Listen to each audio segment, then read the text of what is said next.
आज पूरे भारतवासियों को, संपूर्ण विश्व को यमुना महारानी भूमंडल पर आई थी। जैसे गंगा पृथ्वी पर आई थी, ऐसे ही यमुना महारानी भी आज ही के दिन, आज यमुना छठ भी है, माँ दुर्गा का आज कात्यायनी स्मरण है, छठवां दिन। आज ही के दिन यमुना मैया भूमंडल पर पृथ्वी पर आई थी। यमुना जी के प्रागट्य उत्सव की, जन्म उत्सव की, यमुना जी के पृथ्वी पर पधारने की सभी भारतवासियों को बहुत बहुत बधाई हो। श्याम सुंदर श्री यमुने महारानी की जय। माँ यमुना आपके जीवन का सुख प्रदान करे। आज पूरे भारत की भूमि पर आज का जो दिन होता है, नवरात्रि का जो छठा दिन होता है, यमुना महारानी के प्रागट्य का रहता है। इसलिए छठे दिन के पहले पंचमी, छठ और सप्तमी, ये 3 दिन ऐसे रहते हैं कि इस बीच में जो माता कात्यायनी का दिन होता है और यमुना जी का प्रगट दिवस होता है, इस दिन जैसे एक नदी का संचार भूमंडल पर आता है, तो थोड़ा ना थोड़ा प्रत्येक देश में, प्रदेश में चारों तरफ थोड़ा थोड़ा हवा का संचार रहता है। थोड़ा थोड़ा ऐसा लगता है कि मौसम चेंज हो रहा है, पानी के छींटे जैसा रहेगा, थोड़ा हवा का संचार बना रहेगा। ये सब क्रम रहता है, जो नियम बना हुआ है शास्त्रों का वैसा। क्योंकि पटरानी जब यमुना देवलोक से उतर कर इस मृत्यु लोक में आती है, तो उसका एक आदर, उसका एक सम्मान, उसका एक सत्कार होता है भूमंडल पर। अच्छा, कितनी विचित्र बात है, कितनी एक उत्साह की बात है कि देवता भी इस पृथ्वी पर आने के लिए तरसते हैं। देवता भी इस भूमंडल पर आने के लिए और ललायित रहते हैं कि हमें पृथ्वी पर जाना है, हमें इस भूमंडल पर जाना है। आपका विश्वास जितना दृढ़ होगा, आपका भरोसा जितना प्रबल होगा, उतना भगवान मिलेगा, उतनी भगवत तत्व की प्राप्ति है। जब तक राम तुम्हारे अंदर नहीं आ सकता, कब आएगा राम? जब तुम शंकर की कथा में प्रवेश करोगे। राम कब मिलेंगे? जब तुम शिव कथा में प्रवेश करोगे। कृष्ण कथा कब मिलेगी? जब तुम शंकर की कथा में प्रवेश करोगे। इसलिए राम कथा की शुरुआत तुलसीदास जी, वाल्मीकि बाबा शंकर की कथा से करते हैं, और श्रीमद् भागवत की शुरुआत वेद व्यास जी शिव कथा से करते हैं, शंकर की कथा से शुरुआत करते हैं।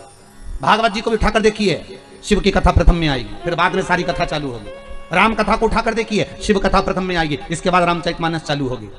विष्णु पुराण उठाकर देखिए, सबसे पहले शंकर का प्रसंग आएगा। अगर हमें जिस देवता की आराधना करना है, स्वयं देवी भागवत, नवरात्र में अगर आप देवी भागवत पढ़ रहे हो, नवरात्र में अगर देवी भागवत को सुन रहे हो, तो देवी भागवत का भी स्मरण करोगे तो सबसे पहले शंकर की कथा आएगी। सारी पुराणों में सबसे पहले शंकर को लाकर दिया गया। क्यों? क्योंकि शंकर की अगर कथा में तुम प्रवेश कर गए, शंकर का स्नेह तुमने पा लिया, शंकर का अनुमोदन अगर तुमने कर लिया, शिव स्मरण में अगर तुम डूब गए, तो तुम्हें जिस देवता का तुम भजन कर रहे हो उसको पानी में देरी नहीं लगेगी, वो मिल जाएगा। पर दुनिया इतनी विचित्र है कि सारे देवता को रिझाना पसंद करती है, शंकर के पास बाद में जाती है। और बाद में कब जाएगी? जब कोई बीमार पड़ गया, किसी का एक्सीडेंट हो गया, कोई बहुत ज्यादा बेकार हालत में पड़ गया, तब पंडित जी को फोन लगा के बोलेंगे महामृत्युंजय का पाठ कर दो। पंडित जी मन में सोचे, ये तो कभी शंकर जी के नहीं रिझाती थी, ये कभी तो शंकर का नाम नहीं लेती थी, ये शंकर का कभी भजन नहीं करती थी, सारे मंदिर गई पर शिव जी के मंदिर कभी नहीं गई, कभी एक लोटा पानी नहीं चढ़ाया, कभी शंकर का अनुमोदन नहीं करा, और उल्टा कहती थी कि हम शंकर का प्रसाद नहीं लेते, और उल्टा कहती हम शंकर के मंदिर नहीं जाते। बताओ, अब एक तरफ तो ये कह कि शंकर के मंदिर नहीं जाऊं, प्रसाद नहीं लो, और आज जब दुख की घड़ी आई तब शिव याद आ गया, तब शंकर याद आया। तो भी शंकर के मन में अभिमतता नहीं। शंकर कहते हैं भले बाद में आया तो मेरे करीब में। और भागवत कहती है पहले शंकर का अनुमोदन करिए, राम कथा कहती है पहले शंकर का अनुमोदन करो, शिव महापुराण की कथा कहती है शंकर का अनुमोदन करो। तो ताप्ती ने भी सूर्य नारायण भगवान से पूछ लिया, पिताजी आप जब सारी दुनिया में प्रकाश फैलाते हो, आपका शरीर जब इतना तपता होगा तो शीतलता कौन देता होगा? तब शंकर भगवान ने तुरंत कहा, जब कोई भक्त एक लोटा पानी लेकर शंकर पर चढ़ाता है और वो शंकर का चढ़ा हुआ जल गोल जलाधारी से निकल कर चरण से सबसे पहले नीचे की ओर जब आता है, मात्र एक बीते की दूरी पर वो पानी जब बहता हुआ आता है, सूर्य नारायण कहते हैं वो जल मुझे मिलता है और मेरे शरीर की तपन समाप्त हो जाती है। जरा देखिए, लिंग पुराण में उठाकर देखिए, स्कंद पुराण को उठाकर देखिए, और दोनों पुराणों का वर्णन स्पष्ट कर रहा है कि भगवान सूर्य नारायण, इसलिए शायद यही शास्त्र वर्णन करता है, इसीलिए शायद शिव महापुराण में स्पष्ट किया गया कि शंकर की पंचायत में सूर्य भी विराजमान है। शंकर जी की पंचायत का मंदिर है क्या पांडे तारा में कहीं? शिव पंचायत का? अरे बोलो तो सही, शिव पंचायत का कोई मंदिर है? नहीं है। शिव परिवार का तो होगा पर पंचायत का नहीं है। पंचायत का मंदिर तो मुझे नहीं लगता कि प्रतापगढ़ में भी है, शायद है प्रतापगढ़ में पंचायत का मंदिर, बहुत बढ़िया होना चाहिए, बहुत बहुत सुंदर बात। शिव पंचायत, पंचायत में कौन कौन होते हैं? शंकर, दुर्गा जी, सूर्य नारायण भगवान, भगवान नारायण और गणेश जी महाराज। बस ये पंचायत। और परिवार में कौन कौन होते हैं? पार्वती, कार्तिकेय, गणेश, शिव, नंदी। ये परिवार शिव पंचायत में केवल 5। और शायद इसीलिए शिव महापुराण की कथा में जो पंचायत का महत्व कहा गया, उस पंचायत में सूर्य की भागीदारी जो कही गई है कि एक बीता। आपके यहां अगर कहीं पर आपने शिवलिंग का दर्शन करा होगा, ये शिवलिंग है, ये जलाधारी है, ये पानी निकलने का स्थान है। यहां से जहां से पानी नीचे गिर गया और गिरने के बाद जब एक बीते तक जाता है, उस एक बीते पर सूर्य नारायण भगवान का भाग चालू हो जाता है। एक बीते पर। क्यों कहते हैं? जिसको चर्म रोग हो जाता है, जिसका शरीर सफेद पड़ गया, चमड़ी बेकार हो गई, काला पड़ गया, शरीर में कहीं चट्टे पड़ गए, कहीं शरीर में दाने पड़ गए, पूरा चेहरा बेकार हो गया, पूरा शरीर बेकार हो गया, तो क्यों कहते हैं कि एक बीता जब पानी बह जाए, उस बहे पानी को हाथ का लेपन कर कर शरीर पर लगा लिया जाता है, शरीर ठीक होने लगता है। सूर्य का भाग वहां से चालू हो जाता है। शिव पंचायत का बड़ा महत्व है महाराज जी।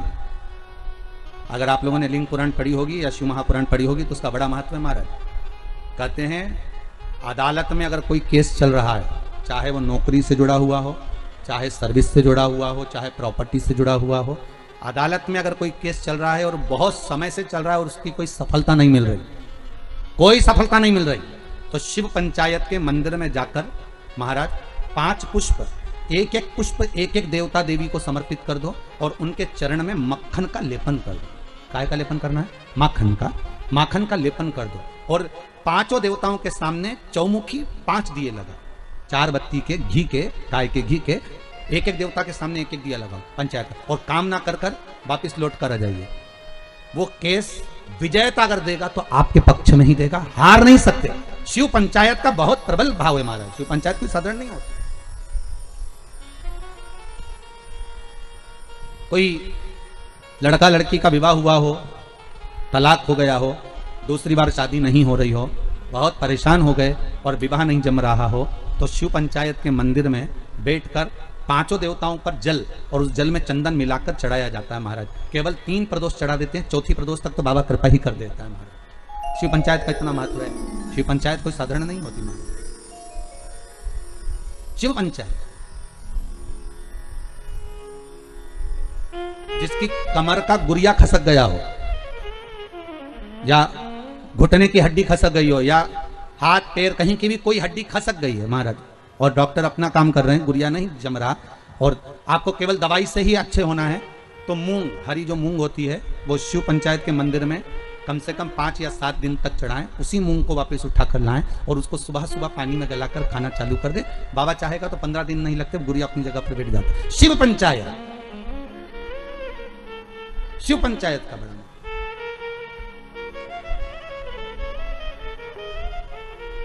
सहज नहीं है शिव पंचायत।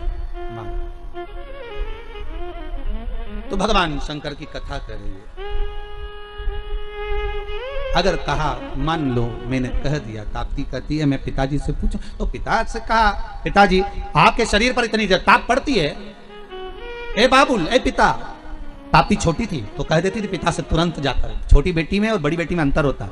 बड़ी बेटी मर्यादा में रहती है, बोलती कम है, और छोटी तो तड़ तड़ बोल बुला के बुझ जाए। उसको जो बोलना है ना छोटी को, वो तो बोल देगी, वो रुकती नहीं है। बहनों में यही भाव है। बहनों में जो बड़ी बहन होती है ना, वो थोड़ी शांत रहती, शीतल रहती, और छोटी वो तो 2 मिनट, जी तू चुप रहे, मैं सब बोल दूंगी, बस बात इतनी। तू तो ये बता लड़का पसंद है कि नहीं है, जुमाने का देखा, तो वो कहते नहीं इतना कोई बस, तो तू क्या करना, तू शांति बैठ, बाकी सब मैं निपटा दूंगा। छोटी गई, मम्मी हाँ तुम जीजी की शादी जहां कर रही हो ना, अच्छा नहीं लग रहा है, बताओ। वो बड़ी नहीं बोल पाई, इसने जाके बोल दिया, सबके सामने बोल दिया। ले तो दूल्हा भी मैं बैठा था, बापड़े ने सोचा चलो वापिस चलो, क्या करे।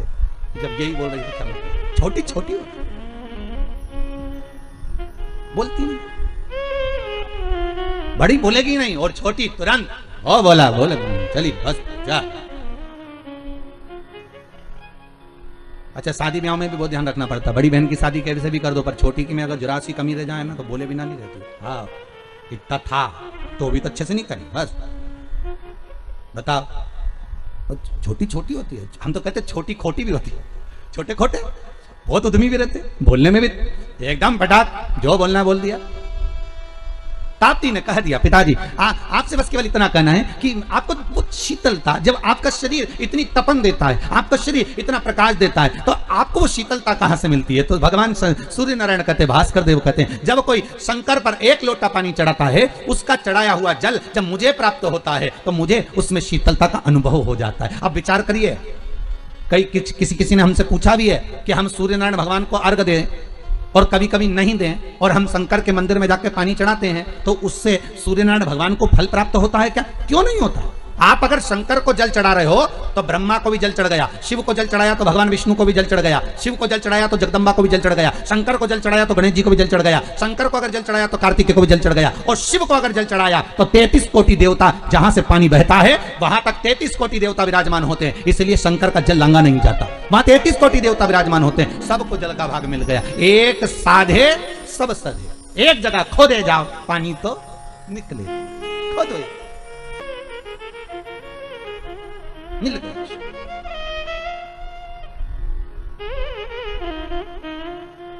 ताप्ती ने सुन लिया, जी पिताजी को शंकर जी से भाग प्राप्त होता है, इसलिए तपन नहीं होता। मैं तुझे एक बात कहूं, तू ठाकुर जी को बाद में भजना, कन्हैया को बाद में प्राप्त करना, सांवरिया की तू बाद में हो जाना। पहले एक निवेदन करती हूं, पहले शंकर का अनुमोदन कर, शिव का अनुमोदन, शिव का स्मरण, हाँ, शंकर का स्मरण, हाँ। यमुना जी बोली, पर पिता से मेरे को ये पूछना पड़ेगा कि मैं शिव का स्मरण तो करूंगी, जब तो करूंगी तब तो करूंगी, पर फल कहां मिलेगा?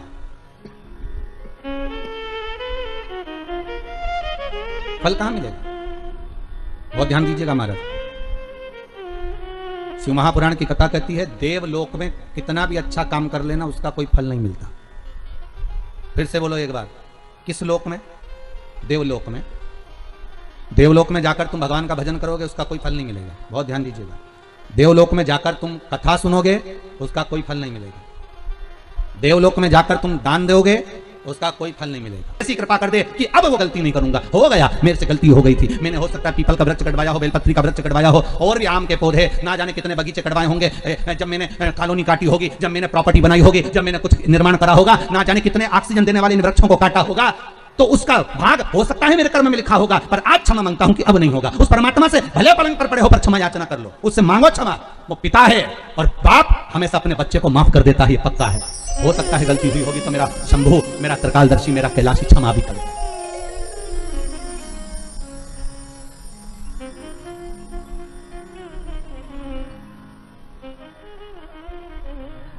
देने के लिए आतुरता, हो सकता है हमारा पुण्य, हमारा करा गया सत्कर्म, हमारा करा गया पुण्य हमारे सामने आता है, और हमारे द्वारा किया गया पाप कर्म भी हमारे सामने आता है, पाप कर्म भी हमारे सामने आता है। फिर निवेदन करूंगा, मत बुरे कर्म कर बंदे वरना पछताएगा, भगवान की आंखों से तू बच नहीं पाएगा, तू बच नहीं पाएगा।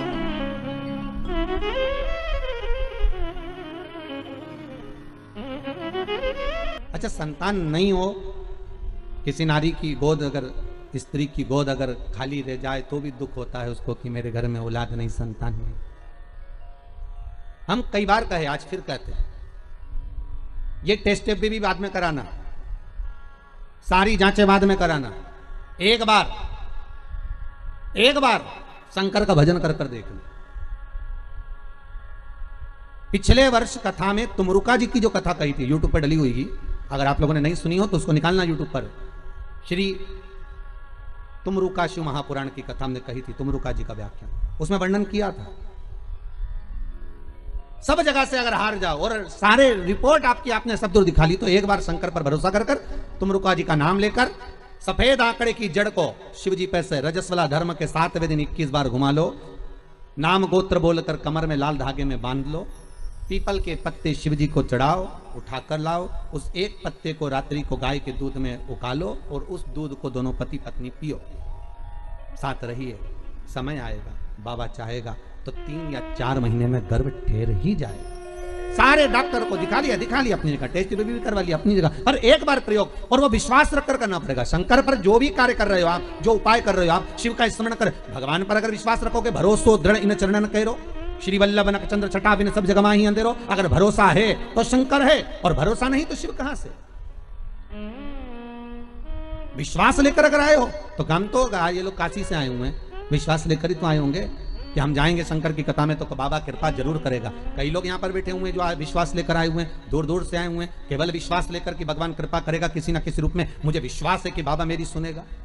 और फिर कहता हूं, कथा में अगर आपने मन लगा लिया, भले टीवी चैनल के माध्यम से श्रवण कर रहे हो, भले मोबाइल के माध्यम से श्रवण कर रहे हो, भले पंडाल में सुन रहे हो, बाबा से अगर दिल से आपने अगर कह दिया तो 3 महीना बहुत होता है सब कामना पूरी होने के लिए। मेरा बाबा आपको कुछ ना कुछ दे ही देता है, बस आपकी रुचि के अनुसार सुख प्रदान कर ही देगा। आप उस पर विश्वास, भरोसा,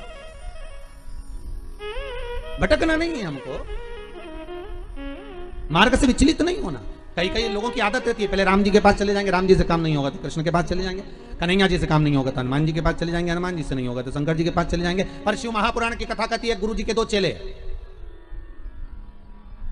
गुरु जी ने दोनों चेलों से कहा, जाओ जमीन खोदो, 50 फीट पे पानी निकलेगा और मेरे लिए लोटा भर के पानी लेकर आओ। चेलों ने मन में विचार करा, बताओ पानी इतना सारा पड़ा, वो पी लो, मैं 50 फीट खोदें फिर पानी ला। जाओ दोनों 50 फीट खोदना, पानी निकलेगा और लेकर आना, मेरे को पानी पीना है। जाओ जरा। दोनों चेले चले गए। एक गया तो खोदता गया, खोदता गया, खोदता गया, खोदता गया। दूसरा गया तो उसने यहाँ खोद लिया, फिर वहाँ खोद लिया, फिर वहाँ खोद लिया, पानी नहीं निकला। 50 फीट तक एक चेला था तो वो खोदता गया, पानी निकल गया, लोटा भर के लेकर आए। गुरुजी ने पूछा पानी निकल गया? दूसरे से पूछा तुझे नहीं निकला? नहीं।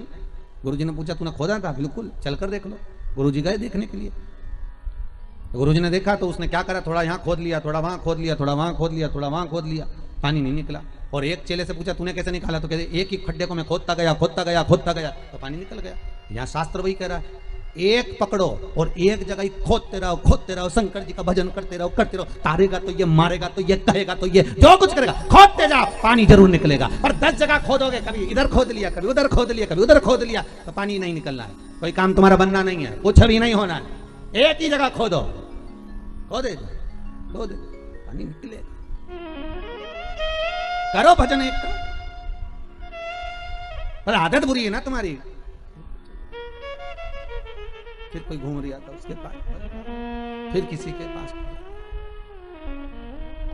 भगवान को भी मालूम है ये एक जगह नहीं टिकेगी रे। आज तुम्हारे पास आ गई, कल दूसरी जगह चले जाएगी, परसों चौथी जगह जाएगी, काम नहीं होगा तो भटकती फिरेगी, पर विश्वास नहीं रखेगी। जिस दिन ये विश्वास पक्का कर लेगी कि शंकर ही मुझे बचा सकते हैं, शंकर ही मुझे जिला सकते हैं, शंकर ही मेरा पेट भर सकते हैं, शंकर ही मेरा अनुमोदन कर सकते हैं, शंकर ही मुझे धन देंगे, दौलत देंगे, संपदा देंगे, शंकर के सिवा कोई नहीं देगा, तब शिव भी सोचता है अब नहीं टिकेगी। और नहीं टिकेगी तो परीक्षा लेंगे शंकर। पहले आपका काम हो सकता है नहीं भी करें शंकर, क्योंकि वो देखना चाहते हैं कि पहले जैसी थी वैसी की वैसी है, खड्डा अलग अलग खोद रही है क्या।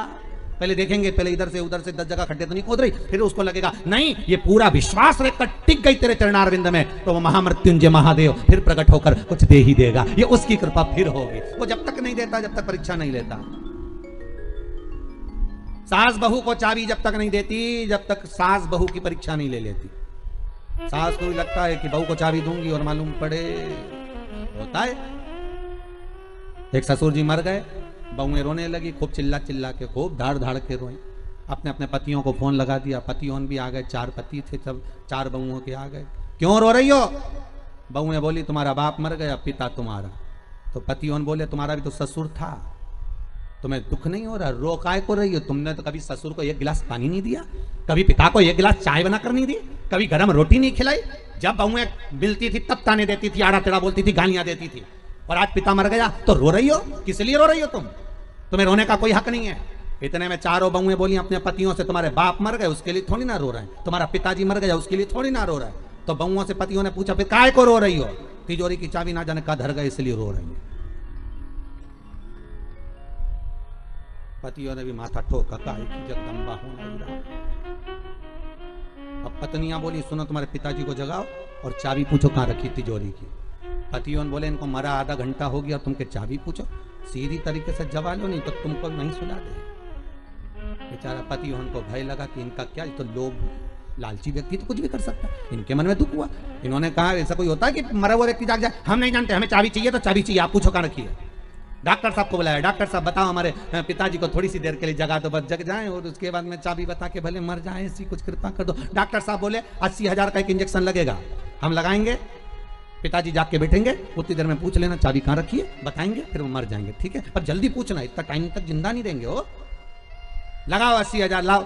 अब बहू ने सोचा चाबी तो निकालना है, तो बहू ने करीब अपनी अपनी रकम बेची है। बता, बुढ़ा बीमार था तो 1 रुपए की नहीं बेची, और चाबी के चक्कर में सब 20-20 हजार में रकम बेची है। 20-20 हजार में रकम बेच गई, 80,000 रुपए लेकर डॉक्टर के सामने दिए। डॉक्टर सामने कहा सामने खड़ी हो जाओ, और सामने खड़ी होकर जैसे ही जागे पूछ लेना चाबी कहाँ रखी है। और जैसे ही डॉक्टर सामने इंजेक्शन लगाया, ने बुढ़ा उठ के बैठा, ने डोकरा जैसे उठ के बैठा, इतने में बहू बोलती उससे पहले बुढ़ा बोल दिया, क्यों रे या पाड़ा के पानी पिलाया कि नहीं पिलाया, और मर गया।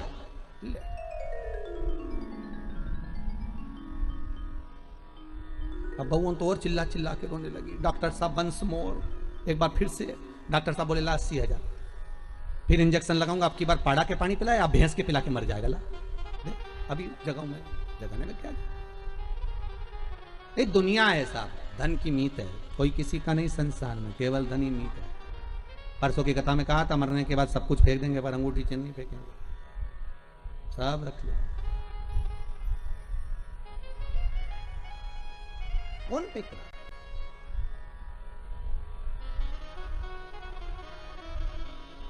एक साधो, आशा लगाकर बैठे रहना। विश्वास में आस भी है और विष भी है।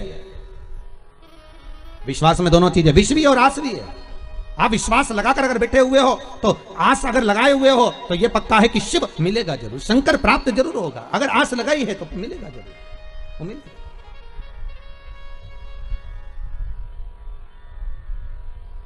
परमात्मा से अगर मन चित्त वृत्ति रमाए हुए हो तो प्राप्ति जरूर होगी।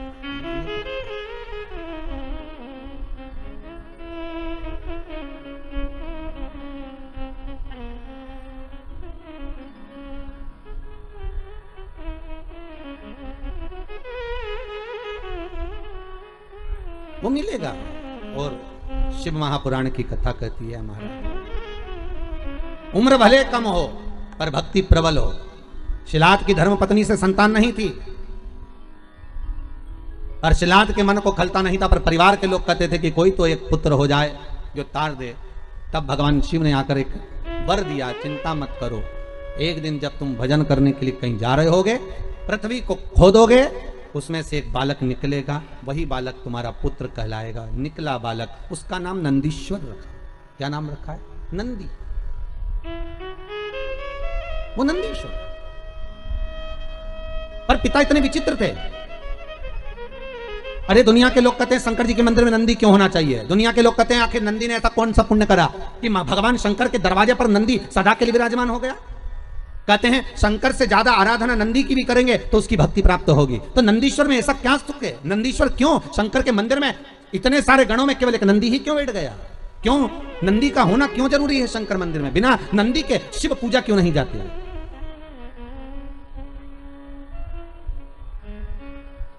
बिना नंदी के शंकर क्यों नहीं पूजाते? उसका कारण केवल इतना है कि पिता ने जब देख लिया 4 साल का बेटा नंदी, उसका भरण पोषण करा, जो जमीन में से प्रकट हुआ था, जो पृथ्वी में से निकला था, उसका पालन पोषण शिलाद ने कर लिया। और शिलाद ने करने के बाद एक दिन शिलाद के यहां पर देवता आ गए, एक मित्र एक वरुण, 2 देव पधारे।